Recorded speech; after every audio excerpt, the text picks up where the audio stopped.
Haleluya. Shalom. Shalom, saudaraku yang dikasihi oleh Tuhan. Senang kita bisa bertemu lagi walaupun kami menjumpai saudara melalui tayangan video ini. Bagaimana kabarnya? Pasti dalam keadaan sehat-sehat kan? Dan kami terus juga berdoa dan berharap kepada Tuhan.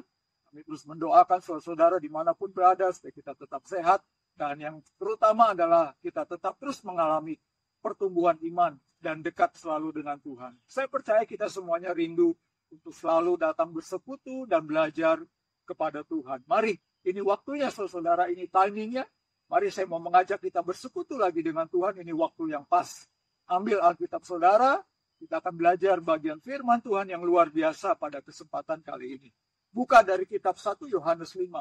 1 Yohanes 5, ayat yang keempat sampai yang kelima. Demikian firman Tuhan. Sebab semua yang lahir dari Allah mengalahkan dunia. Dan inilah kemenangan yang mengalahkan dunia. Iman kita. Iman kita. Siapakah yang mengalahkan dunia selain daripada dia yang percaya bahwa Yesus adalah anak Allah? Saudaraku yang dikasih Tuhan, tema pembelajaran kita pada kesempatan kali ini adalah iman yang mengalahkan dunia. Iman yang mengalahkan dunia. Saya percaya kita semuanya pasti sudah sama-sama memahami, melihat, dan menghayati atau mengalami lah segala situasi dan kondisi kehidupan hari-hari ini, ya betul ya.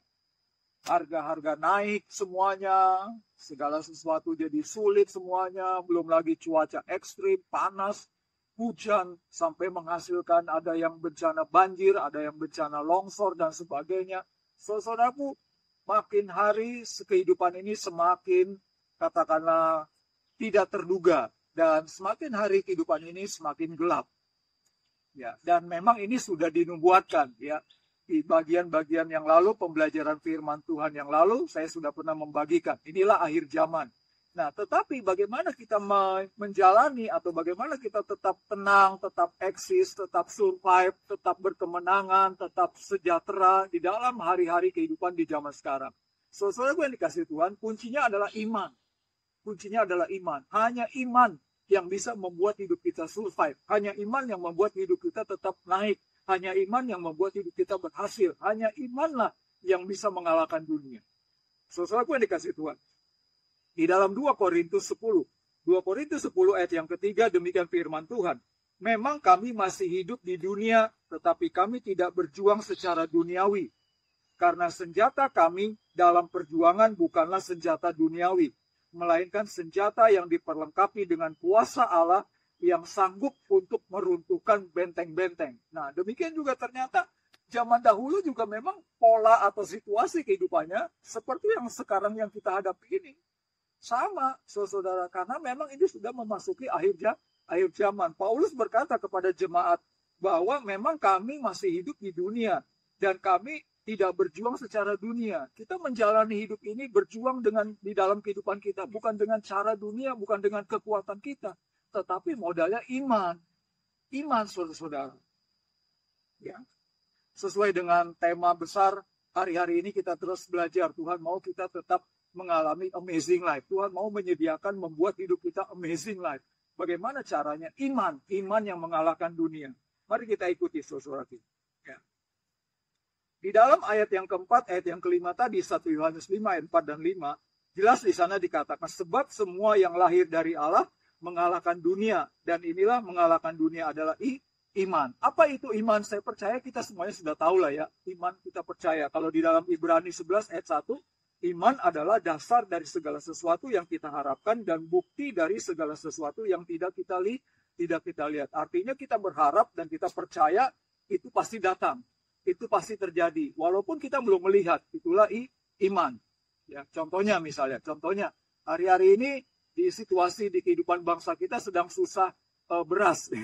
Ya, harga beras naik, saudara setuju? Ya, harga beras naik, bahkan harga beras langka, bahkan gas juga, gas LPG untuk kalangan yang 3 kilo sangat langka katanya hari-hari ini. Saudara, tetapi kita percaya kita pasti dapat gas. Kita percaya pasti beras itu akan datang kepada kita. Itulah namanya iman. Kita percaya, kita berharap, dan kita pasti mendapatkannya walaupun kita belum melihat. Saudaraku yang dikasih Tuhan, Persoalannya apa yang dimaksud dengan iman yang mengalahkan dunia? Kalau hanya sekedar definisi iman atau sekedar percaya, saya percaya saudara dengan saya kita sudah percaya. Sejak dahulu kala, sejak 10 tahun yang lalu, bahkan sejak kecil kita sudah diajar supaya percaya kepada Tuhan Yesus. Tapi persoalannya bukan hanya sampai di situ. Saudara-saudara, mari kita bahas satu persatu.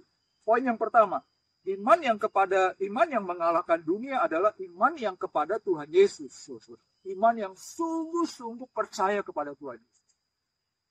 Sebetulnya topik seperti ini sudah pernah juga dibahas dalam video-video sebelumnya. Hidup bergantung kepada Tuhan. Ya, hidup percaya kepada Tuhan. Saudara, yang dimaksud dengan iman kepada Tuhan Yesus artinya kita percaya sungguh-sungguh kepada Tuhan Yesus. Kita percaya sungguh-sungguh bahwa Tuhan sanggup melakukan apapun juga. Kita percaya sungguh-sungguh kepada Tuhan bahwa Tuhan sanggup memberikan beras, memberikan gas LPG, memberikan telur, memberikan kebutuhan sembako dan sebagainya. Kita percaya walaupun kita belum melihat hari ini atau saat ini. Tapi kita percaya itu pasti ada. Itulah namanya kita percaya kepada Tuhan Yesus. Di dalam Kisah Para Rasul 4 ayat 12. Kisah Para Rasul 4 ayat 12 berkata demikian. Dan keselamatan tidak ada di dalam siapapun juga selain dari Dia. Sebab di bawah kolong langit ini tidak ada nama lain yang diberikan kepada manusia yang olehnya kita dapat diselamatkan. Artinya tidak ada nama lain yang bisa menyelamatkan kita. Tidak ada nama lain yang bisa menolong hidup kita. Tidak ada nama lain yang bisa memberkati hidup kita. Tidak ada nama lain yang bisa melindungi kita selain Yesus Kristus itu. Saudaraku yang dikasihi. Pertanyaannya, sudahkah kita sungguh-sungguh percaya kepada Tuhan Yesus? Terkadang kalau ditanya, orang Kristen ditanya, saudara percaya kepada Tuhan? Iya percaya. Tetapi realitanya, tetapi aplikasinya, tetapi refleksinya di dalam kehidupan kita, sudahkah kita sungguh-sungguh percaya kepada Tuhan Yesus? Seringkali kita lebih banyak mengandalkan logika kita sendiri, seringkali kita lebih banyak mengandalkan kekuatan kita sendiri, seringkali kita lebih banyak mengandalkan hal-hal dunia tadi yang seperti Paulus katakan di dalam Korintus. Kita masih hidup di dalam dunia, tapi kita tidak berjuang secara duniawi. Ada banyak orang Kristen hari ini berjuang secara duniawi, menghalalkan segala cara, ya, melakukan praktek-praktek segala cara yang notabene itu tidak sesuai dengan kehendak Tuhan, tidak sesuai dengan prinsip kekristenan. Tetapi ada banyak orang melakukan demikian. Itu namanya kita belum sungguh-sungguh beriman kepada Tuhan Yesus. Saudaraku yang dikasihi oleh Tuhan. Iman kepada Tuhan Yesus artinya kita sungguh-sungguh beriman bahwa sekali lagi hanya Tuhan Yesuslah yang mampu menolong kita. Tidak ada yang lain. Hanya Tuhan Yesus yang sanggup memberkati kita, tidak ada yang lain. Jangan pernah beralih kepada yang lain. Jangan pernah beralih berharap kepada dunia, berharap kepada orang, berharap kepada apapun. Jangan pernah. Percayalah kepada Tuhan Yesus. Maka saudara akan memiliki iman yang mengalahkan dunia. Dan pasti saudara dan saya, kita akan mengalami hidup yang sukses, yang survive, yang terus mengalami amazing life bersama dengan Kristus. Poin yang kedua.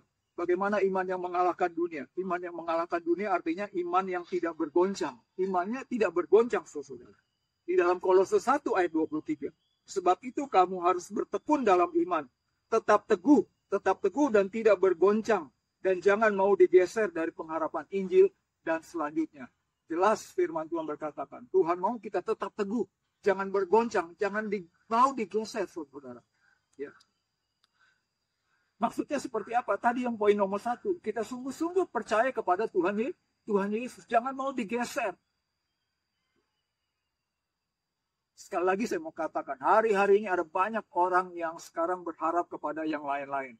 Termasuk juga minta maaf dalam hal religi, dalam hal keagamaan. Ada banyak orang-orang Kristen murtad, ada banyak orang-orang Kristen pindah. Saudaraku yang dikasihi Tuhan. Oh, kalau saya demikian, saya sungguh menangis. Saya sungguh menyayangkan. Saudaraku yang dikasihi Tuhan. Walaupun dunia sekarang menawarkan banyak hal, dunia sekarang menawarkan hal-hal yang kelihatannya enak, ya, sistem digital, digitalisasi, teknologi yang modern, apapun, saudara, sistem keuangan, serba kredit. Saudaraku yang dikasihi Tuhan, jangan pernah berharap. Tetap teguh beriman kepada Tuhan Yesus. Hanya berharap, hanya minta kepada Tuhan Yesus. Jangan pakai cara-cara dunia atau cara-cara yang lain. Termasuk juga nasihat-nasihat orang duniawi. Saudaraku yang dikasihi Tuhan, banyak hari-hari ini orang Kristen lebih banyak mendengarkan nasihat-nasihat duniawi. Nasihat orang-orang yang katakanlah belum lahir baru. Nasihat orang-orang yang belum mengenal Kristus. Saudaraku yang dikasihi Tuhan. Saudaraku, mari kita sungguh-sungguh teguh berdiri bersama dengan Kristus. Di dalam 2 Timotius 3 ayat 10 sampai 16 banyak, tetapi saya tidak akan membacakan semuanya. Hanya demikian firman Tuhan. Ingatlah juga bahwa dari kecil engkau sudah mengenal kitab suci yang dapat memberi hikmat kepadamu dan menuntun engkau kepada keselamatan. Sesuatu yang dikasih Tuhan. Bahwa sudah dari kecil kita sudah percaya kepada Kristus. Pertahankan. Ini detik-detik akhir zaman. Sebentar lagi Tuhan Yesus mau datang, saudara.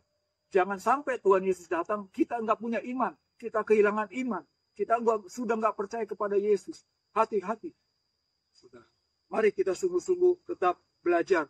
Tetap taat kepada Kristus dan jangan mau digoncang. Saudaraku yang dikasih Tuhan. Poin yang terakhir. Iman yang mengalahkan dunia adalah iman yang tulus ikhlas. Nah, ini yang penting juga, saudara. Tulus ikhlas. Apa itu tulus ikhlas? Di dalam 2 Timotius 1 ayat yang kelima. Sebab aku teringat akan imanmu yang tulus ikhlas, yaitu iman yang pertama-tama hidup dalam nenekmu Lois dan di dalam ibumu Eunike, dan yang aku yakin hidup juga di dalam engkau. Saudaraku yang dikasih Tuhan, ini surat Paulus kepada Timotius, anak rohaninya. Paulus berkata kepada Timotius, aku percaya imanmu tulus ikhlas. Karena dia diajarkan dari zaman neneknya, ibunya mengajarkan iman yang tulus. Apa itu iman yang tulus? Iman yang tulus itu artinya begini, saudara. Ya. Saya pernah mengajarkan hal ini di video-video sebelumnya. Saudara, hidup kita ini kan nothing tulus. Hidup kita ini nothing tulus, saudara. Kita lahir di dunia, telanjang, tidak membawa apa-apa. Kita kembali juga nanti ke hadapan Bapa di surga. Kita tidak membawa apa-apa. Jadi nothing tulus. Apa yang harus kita harapkan di dalam kehidupan ini? Tidak ada yang kita cari, tidak ada yang kita kejar semestinya. Saudara. Ya taruhlah kebutuhan makanan sehari-hari. Sebatas itu. Tapi yang lainnya tidak.